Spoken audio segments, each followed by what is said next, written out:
This is the month of the wisdom of Anakazo. Hey, the wisdom of Anakazo. This is the month of the wisdom of Anakazo. Anakazo is Anagogzo.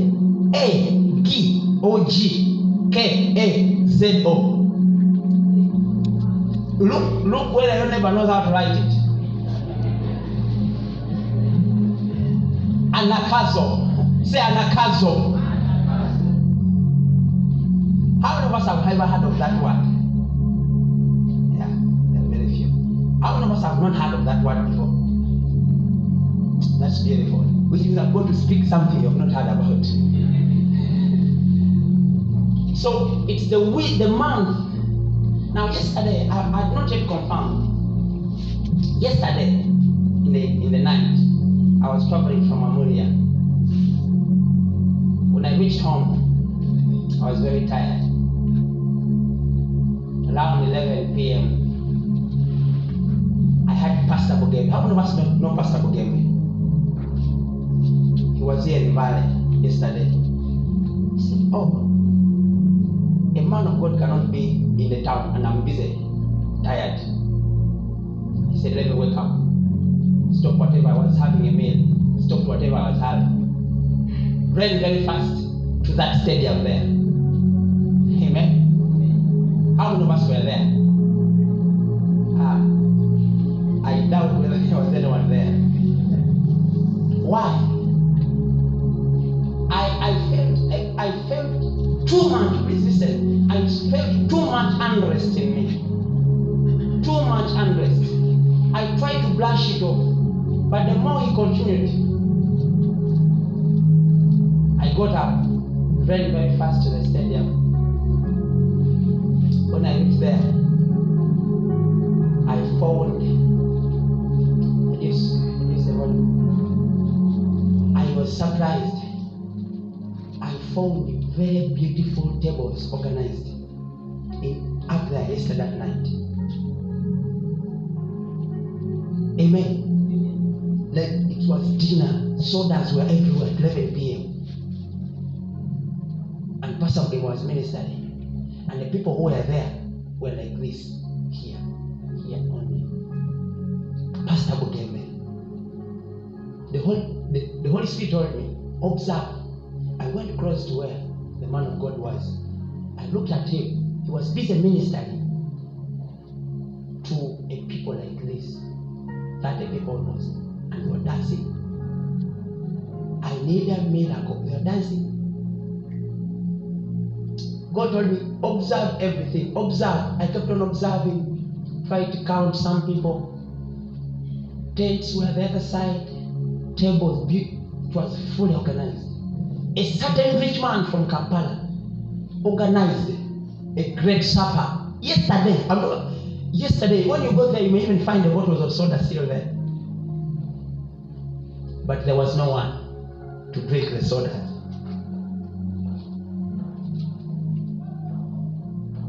Hallelujah. Pastor Bogemi's church on Sunday, he has 45,000 people coming to church on Sunday. But he came here, he didn't see anyone. At least if he got 1,000 people. So I didn't know what was happening in the town. I asked one of the people I knew there, one of the musicians in Bali, what are we here for? I've also just come because I heard Pastor Bogemi is around. He told me, a certain rich man has organized a great supper. He invited everyone to come for free. People did not come. Every musician you know was there. Every musician you know, Joseph Ngoma, Pastor Bogemi, everyone was there.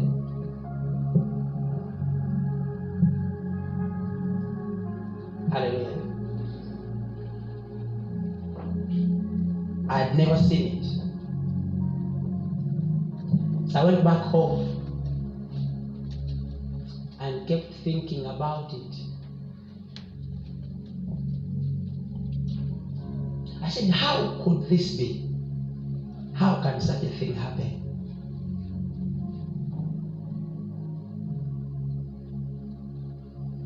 Tables, it was a beautiful dinner, very beautiful, for free. Asked how much has he spent here? The man told me 400 million. Even if it was an overestimation, it shows that there was a lot of money invested there.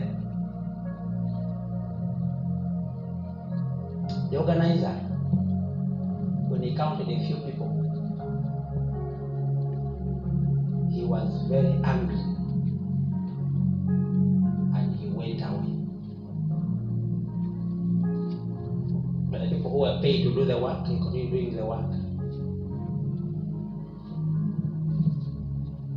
Was it a successful event? 1 Corinthians chapter 1, verse 26, the Bible says, see,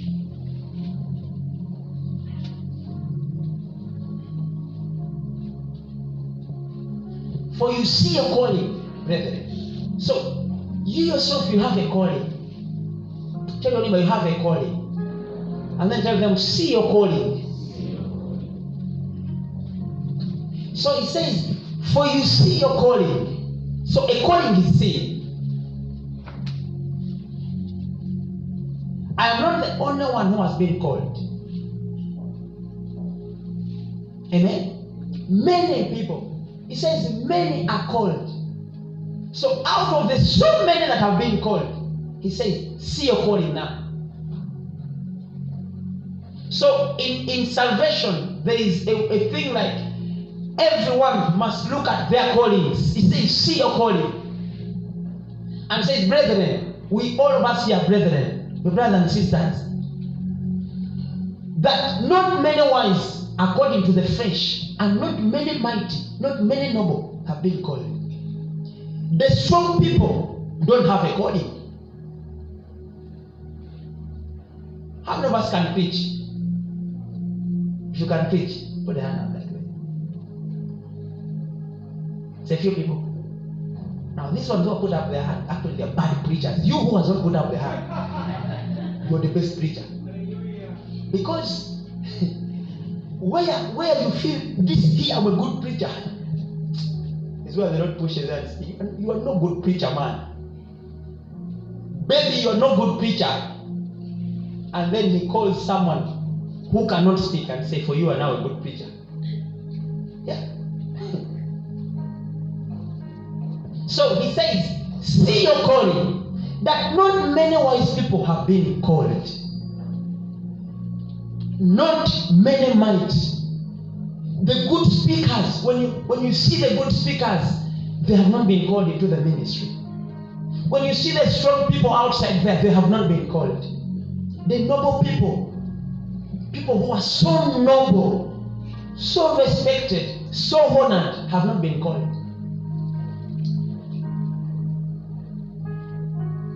And he just chose to pick out the foolishness of the world, the weak people of the world. He says, you are the people who are going to serve me. And they say, I have now called you people. You come. I have called all of you. Come. And says, look, see your calling. So our calling is like that. Everyone has a calling. If you're not among these people that the Bible is talking about, you have a calling. There is a call of God upon your life.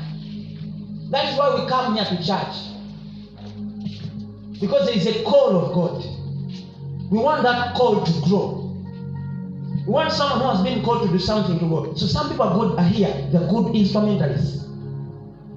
See, there's a man there called Joseph. He plays very good drums. Amen? There are people who know how to dance for the Lord. There are those who know how to sing. There are those who know how to preach. God has given it to them. There are those who know how to manage. They know how to manage a ministry, know how to manage a church, know how to manage. So we have been given many different things. There are those who have been given the grace to found something, to lay a foundation of something. They're good at starting something.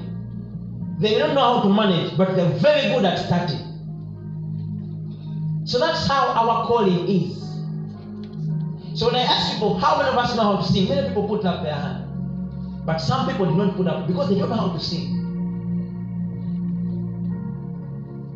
Others may be knowing how to talk. So God gives you a ministry where you can sing, you can preach, you can play an instrument, you can talk to many people about salvation. 1 Corinthians chapter 3 verse 9.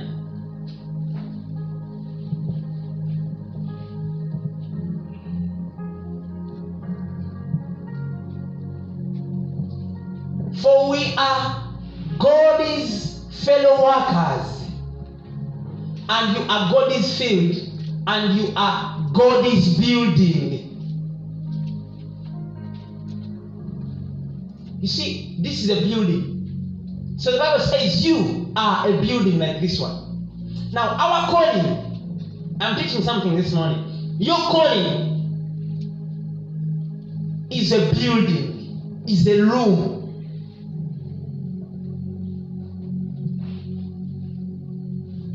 Your calling is a room.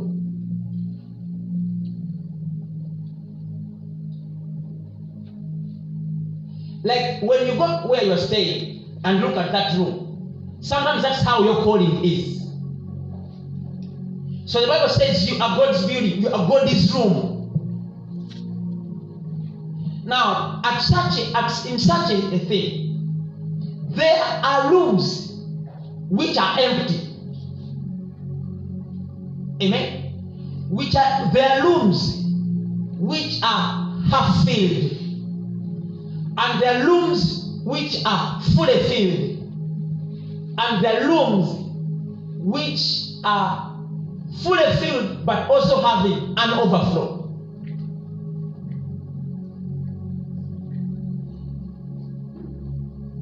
You can have a room and you have too much property and put some of the property in your neighbor's place. It is an overflow. You have nowhere to put the things. And yet some people do not have anything. Now, of the empty room, when we were studying, they told us of how electrons are on a shelf. Some shelves were half filled, some were completely empty, some were fully filled. Those who were fully filled were complete. They did not need to react with anything. For example, which one? Neon. And which one? The first one. The very first one. What does helium react with? Helium. Nothing. Why? Those electrons on the first shell are full. Amen. So our rooms are empty, half filled, fully filled, and some have an overflow. When you see, how many of us did chemistry at senior 2? In senior 2. Senior 2. You reach there. Feel free, please. Hey, please the hand up, don't fear. It's okay. If you didn't reach there, it's okay. Now, something like sodium. It has 11 electrons. Not so. So on the first shell they put 2, then they put 8, then they realize there is an overflow. They put it in the next one.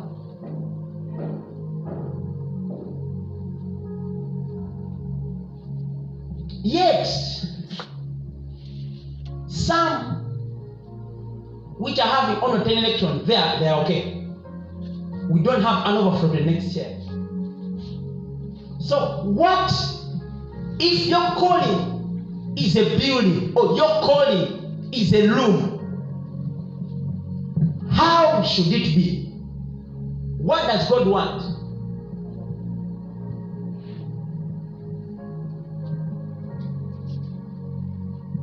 Amen. So some rooms right now of some people are empty.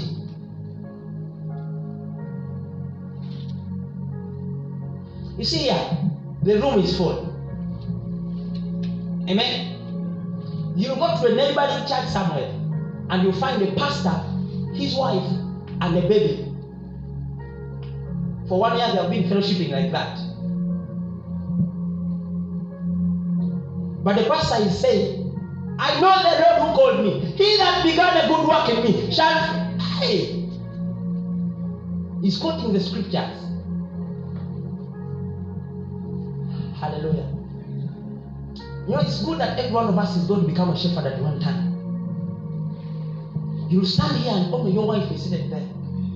Maybe the young sister who came to visit is also seated there. Those are the only people in the church. Maybe you have 14 people. 3 are in their place, 1 is sick. 2 are visitors who came to attend the wedding. So the people you only have are like 8 who are active. Now, that building, that room, if it is empty, or if it is half filled, we have to know, what does the Lord want? There is something God wants, there is something man wants. Every one of us, if you build your 1-bedroom house, you marry, chances are you want to stay with your wife only. That is what you want. You don't want these inconveniences of the daughter of the other singer, of the other auntie who came to visit, such that you may attend in bad access. You may not want to do that. But what does God want? For your calling, what does God want? For your building, what does God want? For your ministry, what does God want? I want us to know that. Number 1, God hates empty rooms. God, from today get to know, God hates empty rooms.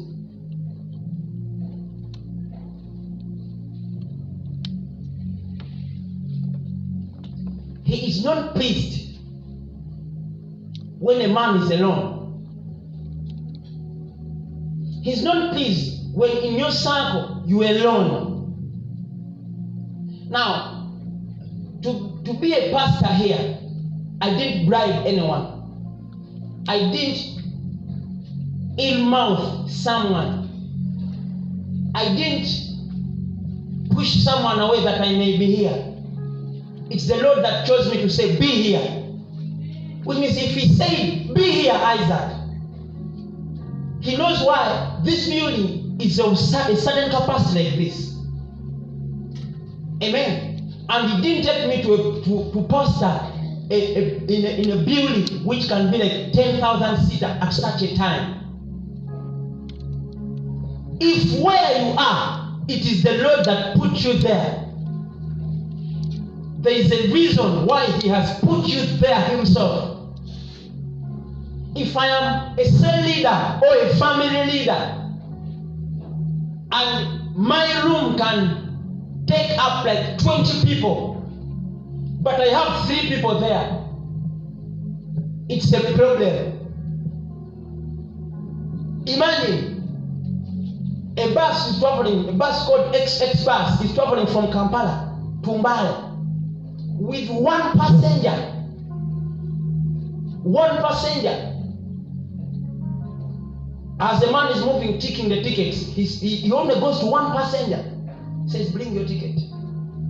Then he ticks, then he goes back and sits.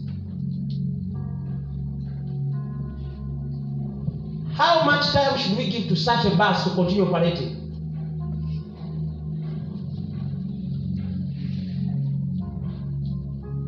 Okay, which thing in this world is interested in having a small people? If you open your school and you have 1 pupil in primary 1, 1 pupil primary 2, 1 pupil primary 3, 1 pupil primary 4, you have 20 teachers.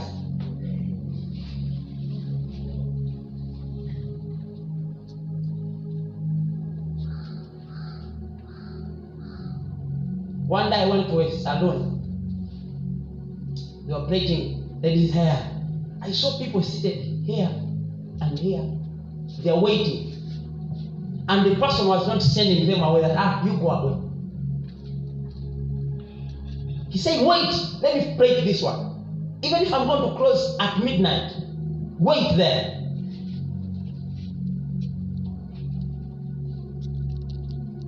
What God wants is an overflow. God wants an overflow. That's why God has never condemned anyone for producing 100 children. He wants an overflow. It is you who is saying it, family planning. It's not in the mind of it is you who is thinking about it. Hallelujah. For him, what he said, go and do what?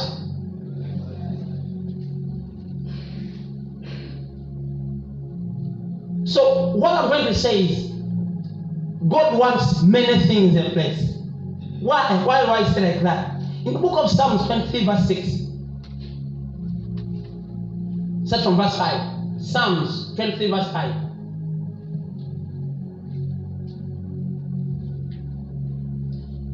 The Bible says, you prepare a table before me in the presence of my enemies. You anoint my head with oil. My cup runneth over. When God is anointing, He doesn't give you a drop. Put your hand, I give you a drop of oil. He brings a cup. He pours. You become wet. That's why if you are supposed to be anointed, one time when I was being ordained, a man brought a whole bottle of anointing oil. He poured it on me like this. I said, go to that finished. A whole bottle. A whole bottle was poured on me. Because you anoint my head with oil. But after you have anointed my head with oil, there must be an overflow.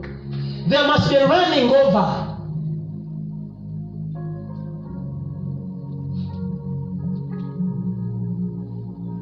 If what you have does not carry an overflow, maybe we suspect that God is not in it. It may not be beautiful to hear, but that's truth from the word of God. If I have a drop of an anointing, a drop, 1 drop, 2 drops, 3 drops, 4 drops, I must have gotten it from somewhere else and not God. When God says, I am choosing you to be a shepherd, He brings and pours. That is why for some people who have seen visions, anointing appears to be like a fountain coming from up, something flowing heavily down. Sometimes it is like heavy rain and you're standing there and then you know, oh, God is anointing me. I have never seen someone say, I saw in a vision and God brought a dot put on my head. I've never seen it. I've never had anyone giving such an experience. God, sometimes it can be like a 1,000 liter tank and God pours it on you, the whole of it. And He says, from today, I have anointed you for the work. It makes you wet completely. That is why even the baptism, the true baptism, if I put a drop of fear on your face, it's not of God. I have to take you. The Ethiopian eunuch said, I am seeing much water here. There is water here, and it is much. Can't I be baptized? Philip told him, no. When you see much water, you are ready to be baptized. It's not a drop of water. Hallelujah. So, even the anointing, what the Lord does is to give an overflow. If God is giving money, He doesn't give 1,000. Luke chapter 6 verse 38.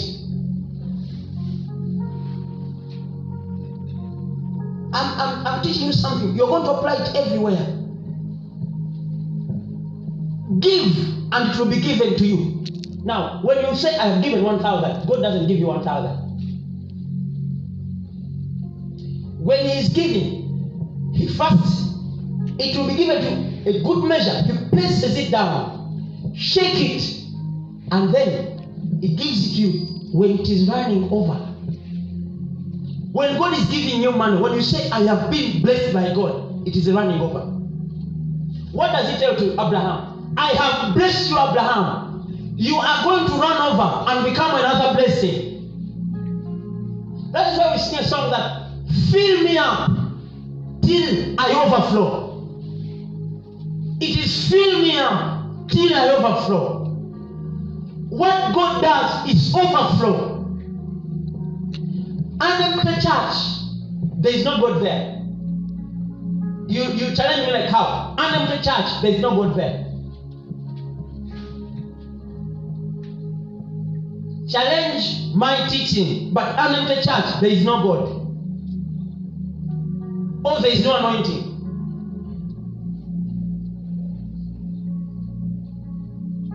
And in the fellowship, there is no God. I have never seen the Lord blessing people with big ministries and they have one person in the church. All I've been seeing is overflow. When He came to Jacob, He told him, Jacob, I have now blessed you. Go and be a blessing to others. Jesus' ministry, Jesus, in the book of Mark chapter 2, He had an overflow. Now they wanted to bring a sick person to the meeting where Jesus was. They cut the rooftop, and dropped the person there down. They could not pass anywhere. Everywhere it was filled. You couldn't even get these spaces like these ones. That is why next Sunday you have to cover people and you put chairs here again. When someone comes late, they just go behind in an overflow. It is what shows that God is at work in a place. Never be deceived. God gave me, He gave me only 2 people. God has never given anyone 2 people. If only Abraham,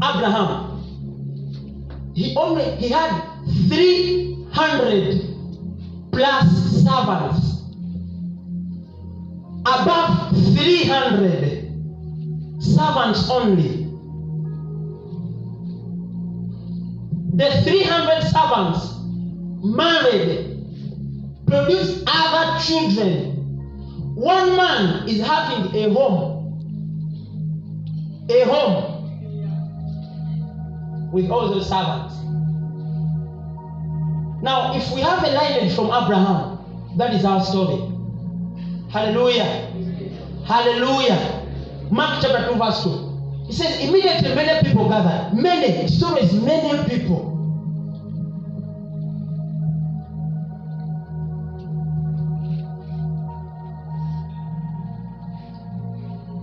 When the Lord blesses your business, He doesn't give you one client. He doesn't give you one client. He gives you many clients. Many clients. Please, let us not have those funny excuses.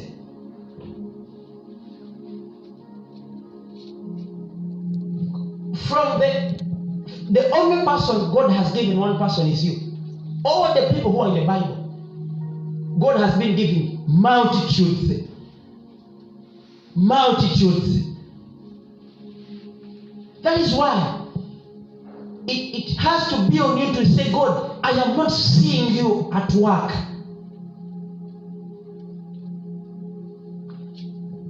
When the Lord said, I have blessed you, it is always in overflow. He doesn't give exact. When He blesses you with food, everyone will be served and there will be an overflow. That's what He does.